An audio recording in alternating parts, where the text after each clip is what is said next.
Quelles sont d'après vous les origines du terrorisme? Alors, les origines du terrorisme, il faut aller les chercher dans la Révolution française. Pendant la Révolution française, dans Paris, il y avait déjà des terroristes qui décapitaient des gens. Alors, il faut savoir que quand on vous montre des terroristes musulmans qui décapitent des chrétiens, évidemment tout le monde pense à des causes religieuses, mais ce n'est pas du tout le cas. Vous demandez à tous les islamologues, ce n'est écrit nulle part dans le Coran qu'il faut faire du terrorisme ou décapiter des gens. Par contre, pendant la Révolution française, il y avait déjà des terroristes qui décapitaient des gens, et ils n'ont pas décapité n'importe qui. Ils ont décapité les proches du roi, ils ont décapité les ministres du roi, ils ont décapité le gouverneur de la Bastille, les gardes du roi, ils ont promené leur tête sur des pics pour effrayer le roi, pour que le roi fuie à l'étranger et qu'il perde ses droits à la couronne. Et on sait d'ailleurs que la fuite du roi à l'étranger a été payée par l'ambassade britannique. Alors moi j'ai enquêté, j'ai retrouvé les noms des terroristes, et je me suis aperçu que c'était les mêmes terroristes qui avaient organisé les massacres de septembre, et que ces gens-là obéissaient à des agents de l'Angleterre, dont le plus célèbre était Étienne Clavier. C'était un jeune voix. Alors pourquoi ? Pourquoi ? Parce qu'à l'époque, il y avait une rivalité coloniale entre la France et l'Angleterre, et contrairement à ce que tout le monde croit, Louis XVI était un roi très dangereux pour l'Angleterre. Louis XVI avait fait perdre les États-Unis à l'Angleterre, il avait même élaboré un plan pour faire perdre l'Inde à l'Angleterre. Et donc c'était vraiment l'homme à abattre. Ce phénomène s'est répété? Ce phénomène, oui, bon ça c'est pour la Révolution française, mais il y a eu beaucoup d'autres cas de terrorisme. Vous avez eu le plus célèbre, ce sont les Brigades Rouges. Les Brigades Rouges, c'est un terrorisme italien qui était infiltré par la CIA pour discréditer le parti communiste italien. Ça a très bien fonctionné aussi. On a le cas du GIA. Le GIA, c'est un terrorisme algérien infiltré par les services secrets algériens pour discréditer l'opposition algérienne. On a eu aussi le cas des services secrets britanniques qui ont manipulé les Irlandais pour qu'ils organisent des attentats pour discréditer les Irlandais. D'accord. Et Al-Qaïda alors? Alors Al-Qaïda, c'est le cas le plus célèbre. Al-Qaïda, c'est une internationale djihadiste qui a été créée par la CIA, ça a d'ailleurs été reconnu par Hillary Clinton. C'était dans les années 80, c'était pour chasser les Russes d'Afghanistan. Ça a très bien fonctionné, c'est eux qui ont organisé les attentats du 11 septembre. Alors évidemment, les Américains nous disent que Al-Qaïda s'est retourné contre eux, qu'ils n'ont pas vu le coup venir. Alors qu'ils se soient retournés contre eux, moi je veux bien, mais qu'ils n'aient pas vu le coup venir, ça, on sait que c'est faux. On sait que c'est faux, puisque... Alors ça, c'est officiel. George Bush a reçu un rapport de la CIA qui le prévenait de ces attentats. D'ailleurs, nos services secrets ont prévenu la CIA. Les Américains étaient au courant que les avions pouvaient être utilisés comme projectiles sur des bâtiments. Ils étaient au courant des compagnies aériennes qui seraient attaquées. Ils étaient au courant que c'était Ben Laden qui organisait tout ça. Ils étaient au courant de beaucoup de choses. Et d'ailleurs, ils ont eu l'occasion d'arrêter Ben Laden à 5 reprises. Et à chaque fois, ils ont annulé les opérations pour des raisons tout à fait futiles. D'ailleurs, on sait aussi que après les attentats du 11 septembre, le FBI a organisé des attentats terroristes, des faux attentats terroristes. Ils ont infiltré les milieux musulmans américains pour organiser des faux attentats sur le territoire américain. Et ça, on en est absolument sûr, puisqu'on a le témoignage de Mike Jarman, qui est un ancien du FBI, et qui raconte tout ça en détail. Il suffit de regarder l'émission Envoyé spécial, je crois que c'est celle du 12 février 2015. Mais ça, c'est vraiment public. L'actualité, c'est bien sûr l'État islamique. Oui, alors l'État islamique, c'est à peu près pareil. On sait que l'État islamique est né dans les prisons américaines. Les Américains ont mélangé dans leurs prisons les plus dangereux terroristes avec les autres prisonniers. Alors évidemment, qu'est-ce qu'ils ont fait ?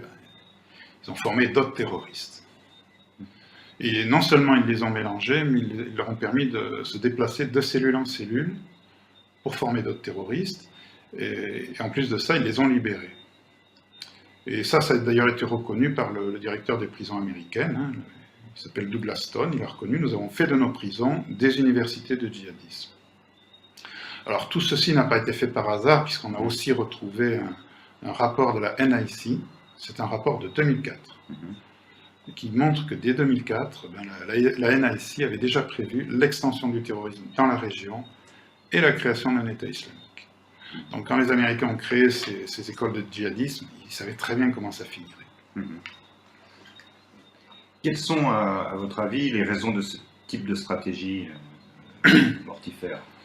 Alors, ces stratégies, bon, les causes sont toujours économiques, si vous voulez. Pour Al-Qaïda, bon, on a bien vu que ça a servi à envahir l'Afghanistan. L'Afghanistan, c'était pour sécuriser un oléoduc. Ça a servi aussi à envahir l'Irak. Bon, l'Irak, bon, tout le monde parle du pétrole, mais l'Irak, à mon avis, c'est surtout par rapport au dollar, parce que Saddam Hussein vendait son pétrole en euros. Et tout le monde sait bien que le dollar ne tient que par le pétrole. Et évidemment, si Saddam commence à vendre son pétrole en euros, là, ça va faire chuter le dollar, et c'est la fin du dollar. Donc c'était inadmissible. Alors surtout, ça a servi à espionner le monde entier. L'Europe est obligée de se laisser espionner, parce que si vous ne vous laissez pas espionner, vous êtes complice des terroristes. Une espèce de chantage.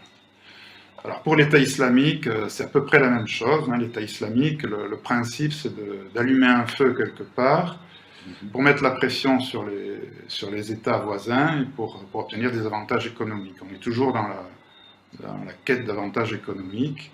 Alors on a un très bon exemple, c'est l'Irak. L'État islamique a permis aux États-Unis d'obtenir le départ du président Maliki, qui avait négocié des contrats pétroliers avec la Chine, sans le dollar. Ils ont obtenu son départ en échange de l'intervention contre l'État islamique. Ça a servi aussi contre l'Iran. Les États-Unis ont obtenu des accords pétroliers, des accords nucléaires avec l'Iran, en échange de l'intervention contre l'État islamique. Ça a servi... alors pour la Syrie, là, ça va être beaucoup plus compliqué, parce que la Syrie, c'est l'histoire de gazoduc. Les États-Unis veulent construire un gazoduc entre le Qatar et l'Europe pour concurrencer le gaz russe. Et Bachar ne veut pas.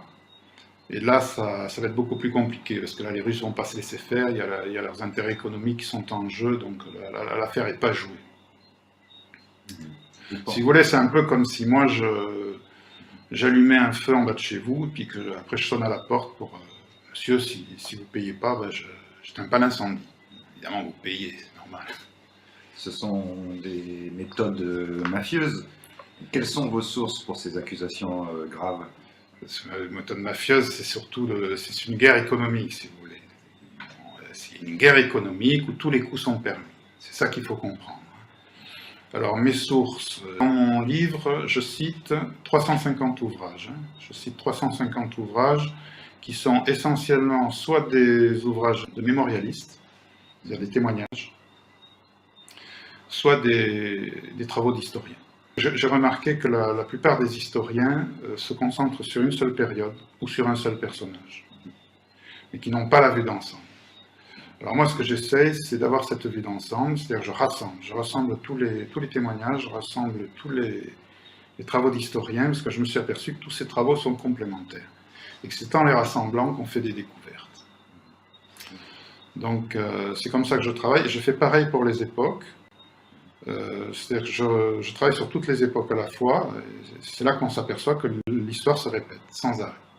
Il y a déjà des terroristes qui décapitaient des gens pendant la Révolution, mais il y en a encore de nos jours. Si vous voulez, moi je rassemble parce que c'est un peu comme un puzzle, si vous voulez. Si vous avez un puzzle, si vous n'analysez qu'une pièce du puzzle, vous ne comprenez rien. Si vous rassemblez les pièces, même si vous avez que la moitié des pièces, vous voyez à peu près qu'est-ce que c'est. En travaillant avec cette méthode de recoupement, vous avez fait beaucoup de découvertes? Sur la totalité du livre, il y a à peu près une cinquantaine de découvertes. Ouais. Alors, si vous voulez, dans mon livre, je ne parle pas que du terrorisme. Je ne parle pas que du terrorisme. J'ai un chapitre sur la Révolution française, sur l'histoire secrète de la République, j'en ai un autre sur l'esclavage, j'en ai un sur la colonisation, j'en ai un sur l'Europe, alors ça c'est le plus gros. J'en ai même un sur l'armée française, sur l'histoire des guerres, les origines des guerres.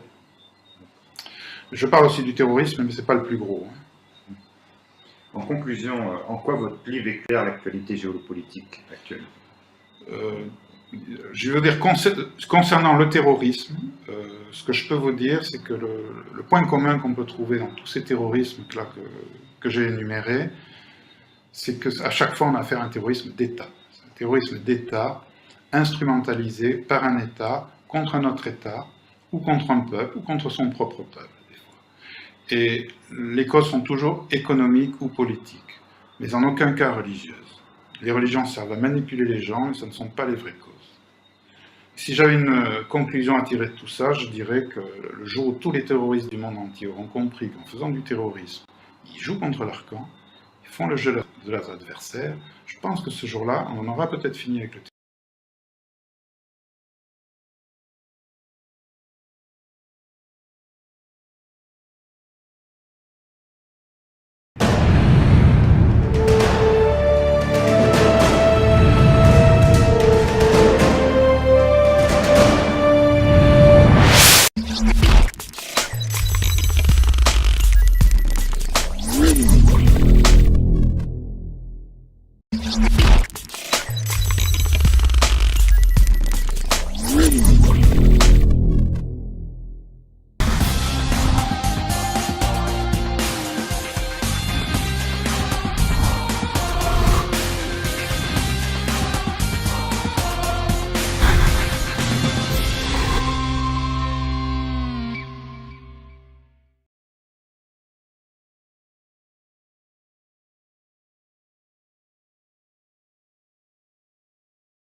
Quelles sont d'après vous les origines du terrorisme?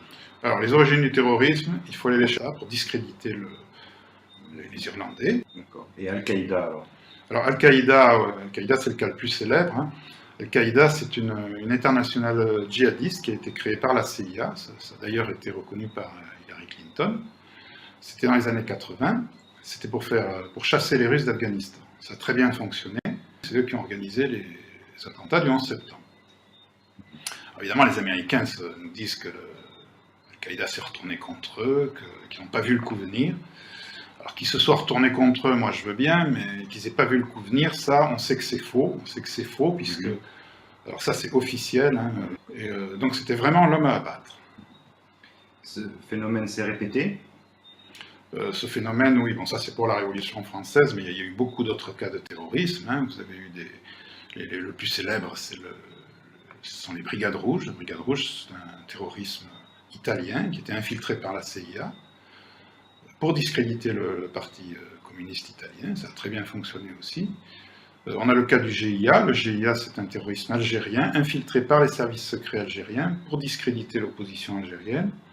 On a eu aussi le cas des services secrets britanniques qui ont manipulé les Irlandais pour leur faire qu'ils organisent des attentats à l'étranger et qui perdent ses droits à la couronne. Et on sait d'ailleurs que la fuite du roi à l'étranger a été payée par l'ambassade britannique. Alors moi j'ai enquêté, hein, j'ai retrouvé les noms des terroristes, et je me suis aperçu que c'était les mêmes terroristes qui avaient organisé les massacres de septembre, et que ces gens-là obéissaient à des agents de l'Angleterre, dont le plus célèbre était Étienne Clavier.